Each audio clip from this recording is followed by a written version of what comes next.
Hello, everyone. So today I wanted to take you guys over a little few things that I've been doing for not not myself, but it's okay. So what I've been doing for the past 10 years, okay, is I have been collecting mementos. I'm a very um what would you call it? I'm a very sentimental person, okay? And from the reason I'm like this is because nobody in my family had it. So it was like a lesson of opposites. The way I take lessons from the world is the things that are shown in front of me, I do the opposite. I've always done that. So, like, my parents and, the way they were, all I had was lessons of how not to be. And so I started to cultivate a life that I envisioned for myself, even though it didn't exist. Okay. And I started doing this about when I was about 18, when I could, okay, when I had the ability. Um, and I didn't have any type of information about my family line. We had vague ideas, probably like most of us. We have vague ideas about who our families were. If you're lucky, you have actual names and dates and experiences with the people that you come from, which can then open a lot of doors within yourself that you don't know about.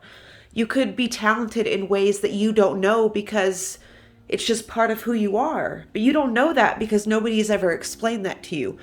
And that's kind of where my that's where my talents lie. That's where my interests lie. That's where anything that I find special, it's something that connects me to the people that came before me and the people that I've come from. And all my life I've wanted to know the people that made me, and I have been, over the past few years, I've been building my family tree through ancestry.com. I have been able to build a tree all the way back to the 1500s on both sides of my family. So that's been a really big gift. And through that gift, I have found out that most of what makes me me is actually what connects me to the people who come before me. And I can say that is true for all of us. I think that everything that we as people, everything that you're good at, or you could be possibly good at that you just don't even know yet, it all lies within what the people before you did. So like in my family, there's a lot of farmers, there was a lot of gardeners, there was a lot of housekeepers, there was most of us are huge music lovers. There's a lot of music teachers in my family. There is all of us liked animals. We all liked cats. All of us, through multiple generations, we liked cats. And so what I've been doing, okay, so let me show you one part of it. I have been keeping things, I've been keeping mementos.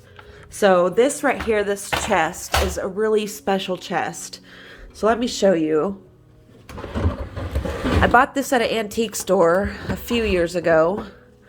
But in it, you can see, okay, so on the top, there's my daughter's old sketchbooks, some of her old drawings, a picture of my mom.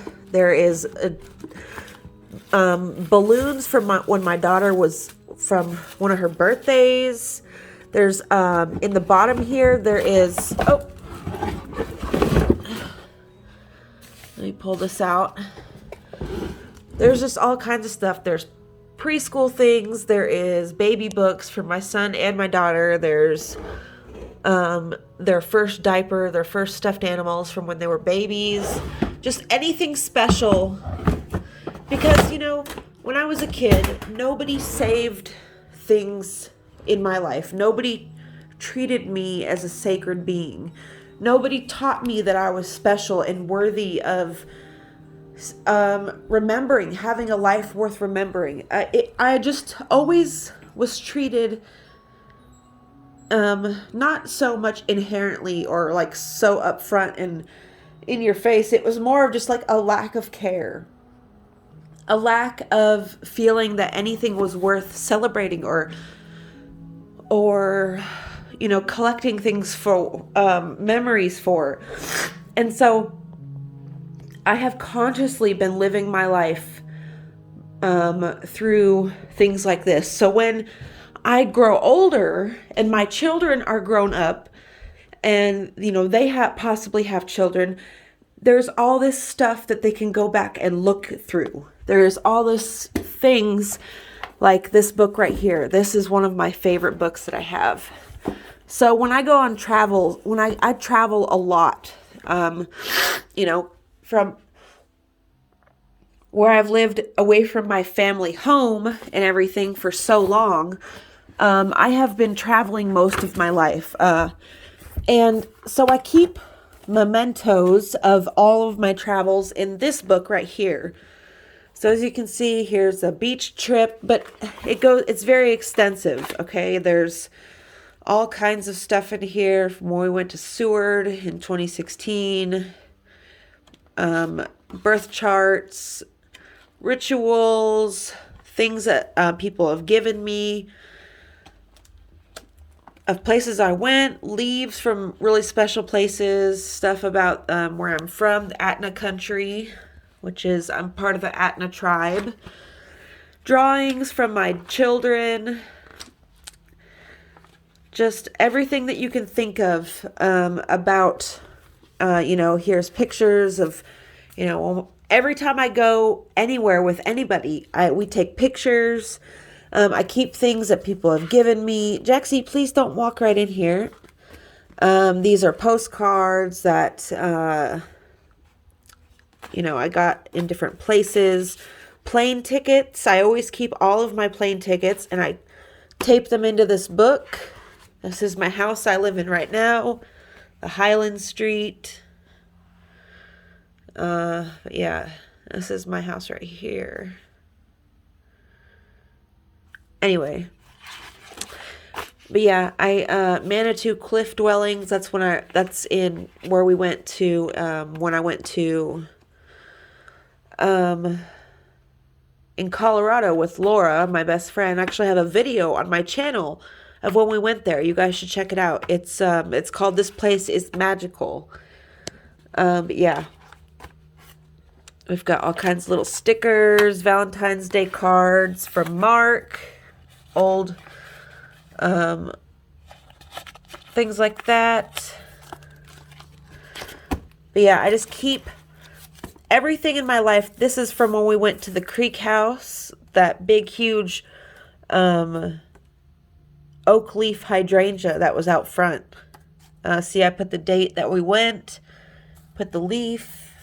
Look, Jaxie. Jaxie, what you think about it, huh? You like the leaf? You like that leaf, Jaxie? What you think about that, huh?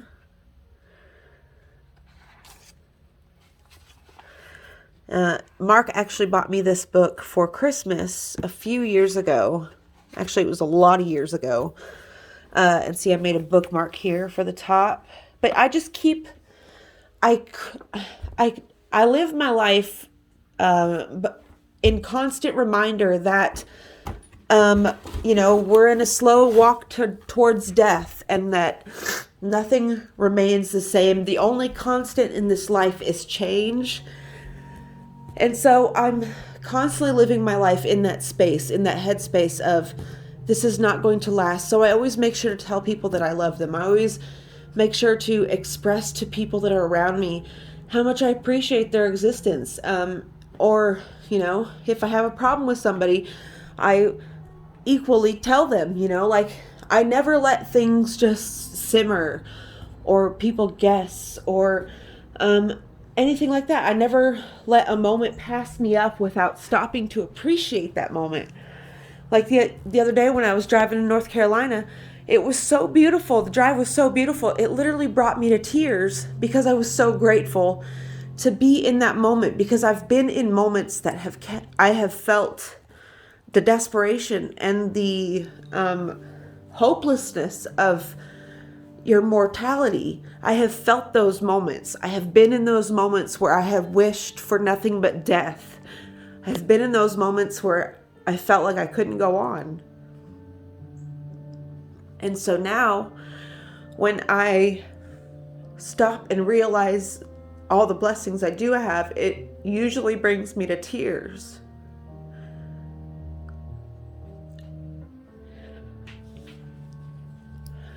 So I want to offer you guys this gift today of realizing how blessed we all are. Even if you feel like you're in a situation, remember that you do have the power to change. You have every single ounce of power, from the people that come before you, to your loves, to your interests, to your dislikes. It's all in that lineage. So treat yourself like the special, unique, beautiful being that you are. And, start to craft things like this for the people who come from you. That saying that there's a quote that goes, if you don't come from a good family, make sure a good family comes from you. I love you guys. Cherish the people around you. Cherish the people that love you and care for you and support you. And know that each day is a beautiful gift of change and constant transformation. I love you, and I will see you in the next video. Bye.